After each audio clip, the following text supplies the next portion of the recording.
Moment, a definition. On November 14th, 1998, the members of Tectonic Theater Project traveled to Laramie, Wyoming, and conducted interviews with the people of the town. During the next year, we would return to Laramie several times and conduct over 200 interviews. The play you're about to see is edited from those interviews, as well as from journal entries by members of the company and other found texts. Company member Greg Pirati. My first interview was with Detective Sergeant Hing of the Laramie Police Department. At the start of the interview, she was sitting behind her desk, saying something like this. Well, I was born and raised here. My family is the third generation. My grandparents moved here in the early 1900s, so we've had basically three. Well, my daughter makes fourth generation. Quite a while. It's a good place to live. Good people, lots of space. Now, all the towns in southern Wyoming are laid out and spaced because of the railroad that came through. It was just about how far they could go before having to refuel and rewater. And Laramie was a major stopping point. That's why the towns are spaced so far apart here. You know, we're one of the largest states in the country and the least populated. There's so much space between people and towns here. So much time for reflection. Rebecca Hilliker, head of the theater department at the University of Wyoming. You have an opportunity to be happy in your life here. I found that people here were nicer than in the Midwest, where I used to teach, because they were happy. They were glad the sun was shining. And it shines a lot here. Well, what you've got is you've got your old-time traditional rancher types, you know. They've been here forever. Laramie's been the hub for where they come to get their supplies and stuff like that. Stewardship. That is one thing all our ancestors taught us. Eileen Engine, rancher. If you don't take care of your land, you ruin it and lose your living. So you first of all have to take care of your land and do everything you can to improve it. I love it here. Doc O'Connor, limousine driver. You couldn't put me back out there in that mess back out east. All right, the best thing about it is the climate, the cold, the wind. They say the Wyoming wind will drive a man insane. But you know what? It don't bother me. Okay, well, some of the times it bothers me, but most of the time it don't. And then you got the university population. Well, I moved here after living in a couple big cities. Philip Dubois, president of the University of Wyoming. Well, I loved it there. See, but you have to be out of your mind to let your kids play out after dark. But here, in the summertime, I let my kids play out till 11 o'clock at night, and I don't think twice about it. And then you've got the people that live in Laramie, basically. I moved here from rural Texas. Zachy Salmon, Laramie resident. Now, Laramie, if you don't know a person, then you will definitely know someone they know. So it can only be 1 degree removed at most. And for me, I love it. I mean, I love to go to the grocery store because I get to visit with 4, 5, or 6 people every time I go. And I don't really mind people knowing my business because what's my business? I mean, my business is basically good. I like the trains too. They don't bother me. Well, okay. Some of the times they bother me, but most of the time they don't. Even though one goes by like every 13 minutes out where I live. Doc actually lives up in Bossler, but everybody in Laramie knows him. He's also not really a doctor. They used to carry cattle, some trains. Now, all they carry is like diapers and cars. I grew up in Cody, Wyoming. April Silva, university student. Laramie is better than where I grew up, Ball. Give it that. It's a good place to live. Good people, lots of space. Now, when the incident first happened with that boy, a lot of press people came out here. And one time, some of them followed me out to the crime scene. And well, it was a beautiful day. absolutely gorgeous day, real clear and crisp, and the sky was that blue. You know, you'll never be able to paint. It's just sky blue, and it's gorgeous. And the mountains in the background with a little snow on them. And this one reporter, lady person, was out there, and she comes up to me and says, Well, who found the boy who was out there anyway?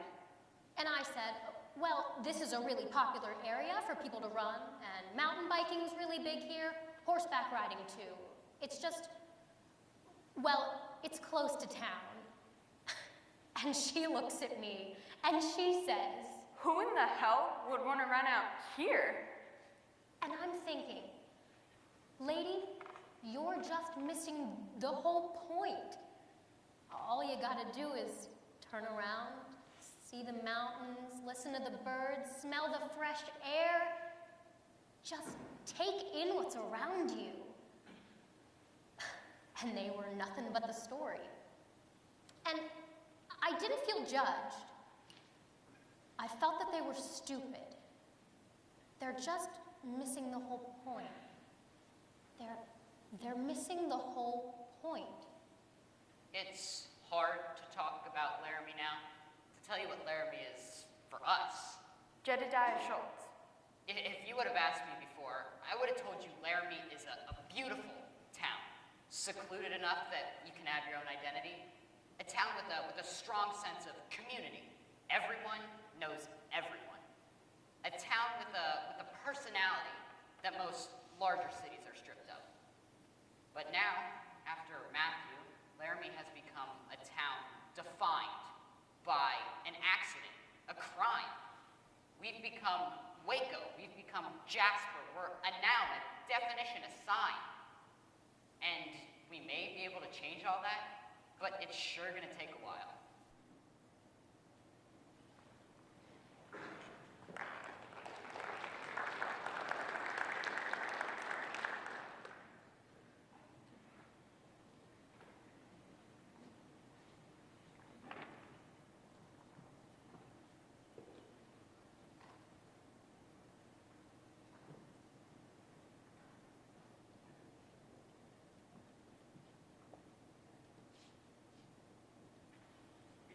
Moment.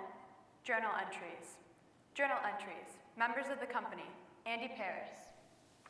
Moises called saying he had an idea for his next theater project. There was a somberness to his voice.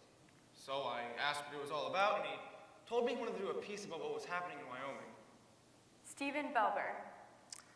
Lee told me the company was thinking of going out to Laramie to conduct interviews, and that they wanted me to come. But I'm hesitant. I have no real interest in prying into a town's unraveling. Amanda Gronich. I've never done anything like this before. How do you get people to talk to you? What do you ask? Moises Kaufman. Well, the company agreed that we should go to Laramie for a weekend to interview people. I'm a bit nervous about taking 10 people on a trip of this nature. I'll have to make some safety precautions. No one works alone. Everyone carries a cell phone. Well, I've made some preliminary contacts with Rebecca Hilliker. She's head of the theater department at the University of Wyoming. She's hosting a party for us our first night in Laramie and has promised to introduce us to some possible interviewees.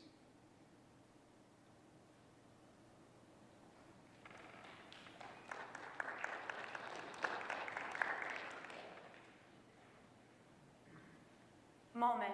Rebecca Hilliker. I must tell you, when I first heard you were coming here, when you first called me, I wanted to say you just kicked me in the stomach. Why are you doing this to me? But then I thought, that's stupid. You're not doing this to me. And more importantly, I've thought about it. And I've decided that we've had so much negative closure on this whole thing. And the students really need to talk. When this happened, they started talking, but then The media descended on it, and all dialogue stopped. I really love my students because they are free thinkers, and you may not like what they have to say, you may not like their opinions because they can be very redneck, but they're honest and they're truthful. So there's an excitement here. There's a dynamic here that I have with my students that I never had in the Midwest or in North Dakota, because there was so much Puritanism that dictated how people looked at the world that oftentimes people didn't have an opinion. You couldn't get them to express an opinion. And quite honestly, I'd rather have opinions I don't like and have that dynamic in education. There's a student I think you should talk to. His name is Jedediah Schultz.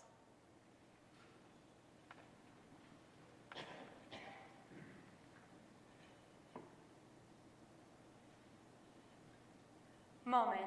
Angels in America. I've lived in Wyoming my whole life. The family's lived in Wyoming, well, for generations. And when it came time to going to college, my parents, they couldn't afford to send me to college. And I wanted to study theater, but I knew the only way that was going to happen was if I got in on a scholarship. And so they have this competition each year, this Wyoming State High School competition. And I knew that if I didn't take first place in duets, that I wasn't going to get a scholarship. And so one day, I went down to the university, and I went up to one of the professors. I was like, I need a killer scene. And the professor was like, here you go, this is it. And it was from Angels in America. And so I read it, and I knew I could win best scene if I did a good enough job. And when the time came, I told my parents so that they would come to the competition. And you have to understand, my parents go to everything. Every ball game, every hockey game, everything I've ever done. And one night, my parents, they brought me into their room, and they told me that if I did that scene, that they wouldn't come and see me in the competition. Because they believed that it was wrong. That homosexuality is wrong. They felt that strongly about it that they wouldn't come and see their son do probably the most important thing he'd done to that point in his life. And I didn't know what to do. I mean, I've never, ever gone against my parents' wishes. So I was really worried. But I decided to do it anyway. And all I can remember about the competition is that when it was over, me and my scene partner, we came up to each other and we shook hands, and there was a standing ovation. Oh man, it was amazing. And we took first place, and we won. And that's how come I can afford to be here at the university. Because of that scene. It was one of the best moments of my life. And my parents weren't there. And to this day, that was the one thing that my parents didn't see me do. And thinking back on it, I think, why did I do it? Why did I oppose my parents? Because I'm not gay. So why did I do it? And I guess really the only honest answer I could give is that I wanted to win. I mean, I really wanted to win, and it was such a good scene. It was like the best scene. Do you know Mr. Kushner? Maybe you could tell him for me.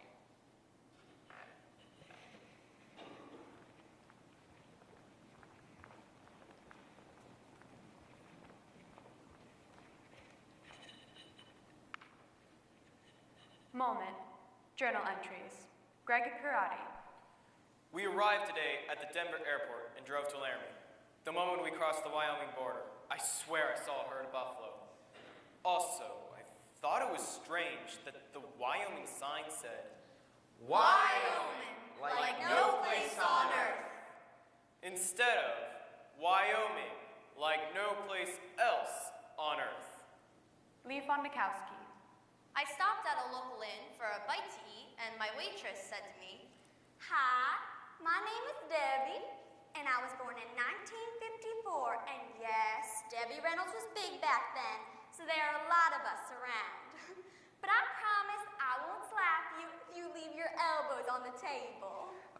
Today, the company tried to explain to me, to no avail, what chicken fried steak was. Now you're from Wyoming, or are you just passing through? We are just passing through. Barbara Pitts. We arrived in Laramie tonight. Just past the Welcome to Laramie sign, population 26,687. The first thing to greet us was a Walmart. In the dark, we can be any other main drag in America, fast food chains, gas stations, but as we drove into the downtown area, by the railroad tracks, the buildings still looked like a turn-of-the-century Western town. Oh, as we passed the University Inn, on the sign were amenities such as heated pool or cable TV, as usually touted. It said, "Hate is not a Laramie value."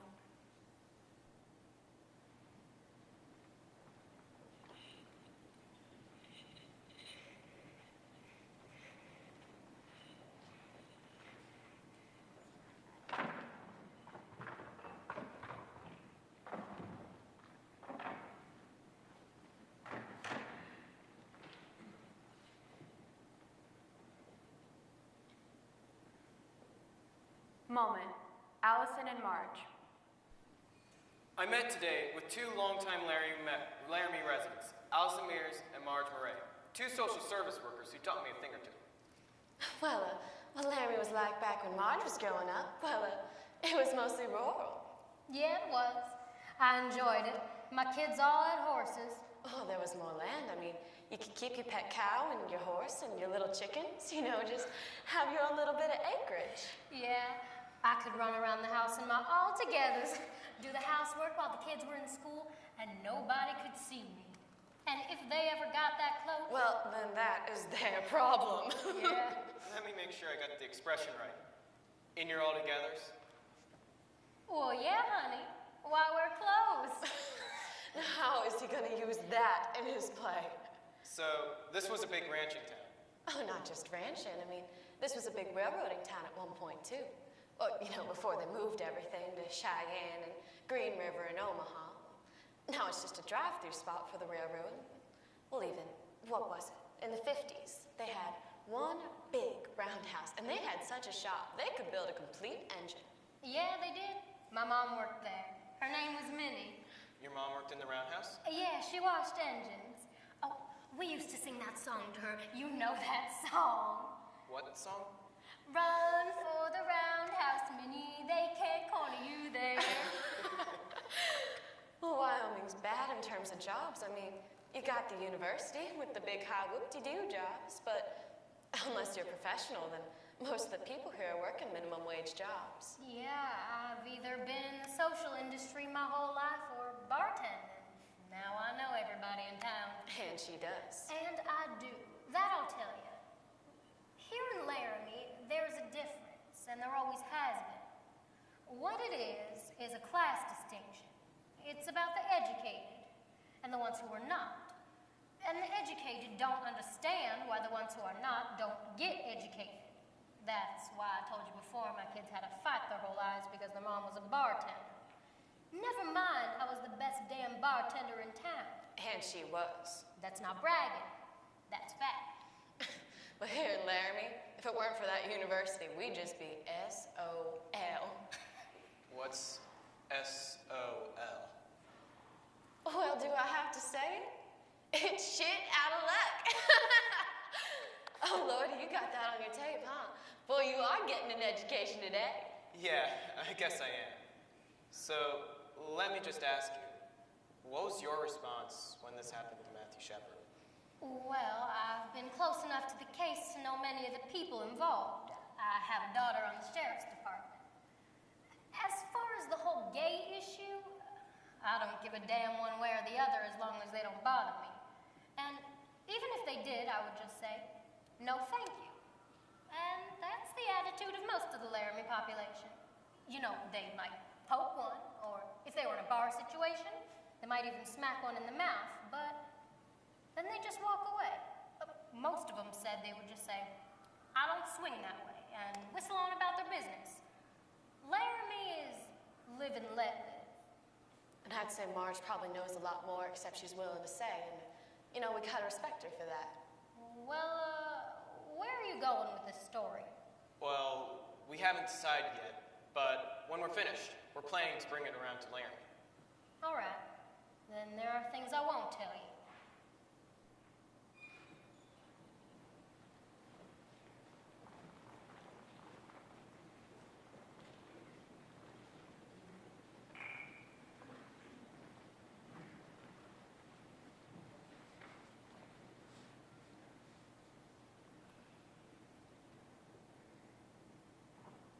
Moment, Matthew.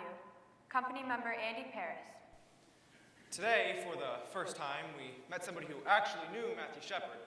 Trish Steger, owner of a shop in town, referred to him as Matt. Matt used to come into my shop. That's how I knew him. It was the first time I heard him referred to as Matt instead of Matthew. Did he go by Matt to everyone? Well, on the 2nd of October, I get a call about 10 to 7. Doc O'Connor. And it was Matthew Shepard. And he said, can you pick me up at the corner of 3rd and Grand? So anyhow, I pulled to the corner to see who, Matthew Shepard, you know? It's a little guy, about 5'2", soaking wet. I bet you 97 pounds tops. They said he was 110, but I wouldn't believe it. Also, they said he was like 5'5" in the newspapers, but this man, I bet you he was really only like 5'2", maybe even 5'1". So, okay, he pulls up to the window, and I say, okay, actually, I'm gonna try and go in steps here so you can maybe better understand the principle of this man. Okay, so he walks up to the window, and then I say, are you Matthew Shepard? And then he says, yeah, I'm Matthew Shepard, but I don't want you to call me Matthew. I don't want you to call me Mr. Shepard. My name is Matt, and I want you to know I am gay, and we are going to a gay bar. Do you have a problem with that? And I said, how are you paying? Because, you see, the fact is, Laramie doesn't have any gay bars, and for that matter, neither does Wyoming. So, he was hiring me to drive him all the way down to Fort Collins, Colorado, about an hour away. Matt was a blunt little SOB, you know what I mean? But I liked him, because he was straightforward, you see what I'm saying? Maybe gay, but straightforward, you see what I'm saying? I don't know, you know, how does any one person ever tell about another? You should really talk to my sister, Romaine. She was a very close friend of Matthew's. We never called him Matthew, actually. Most of the time we called him Choo-Choo. You know, because we used to call him Matchoo, and then we just called him Choo-Choo. And whenever I think of Matthew, I think of his incredible beaming smile. I mean, he'd just walk in and be like, you know? And he'd smile at everyone. He just made you feel great. And he would like stare people down in the coffee shop because he always wanted to sit on the end seat so that he could talk to me while I was working. And if someone was sitting in that seat, he would just sit there and stare at them till they left. Then he would claim his spot. But Matthew definitely had a political side to him. I mean, he really wanted to get into political affairs. That's all his big interest was, watching CNN and MSNBC. I mean, that's the only TV station I ever saw his TV tuned into. He was just really smart in political affairs, but not too smart in, like, common sense things. So he moves to Laramie to go to school. Well, I mean, Matthew was very shy when he first came in. John Peacock, Matthew Shepard's academic advisor. I mean, to the point of being somewhat mousy, I'd almost say. Well, he was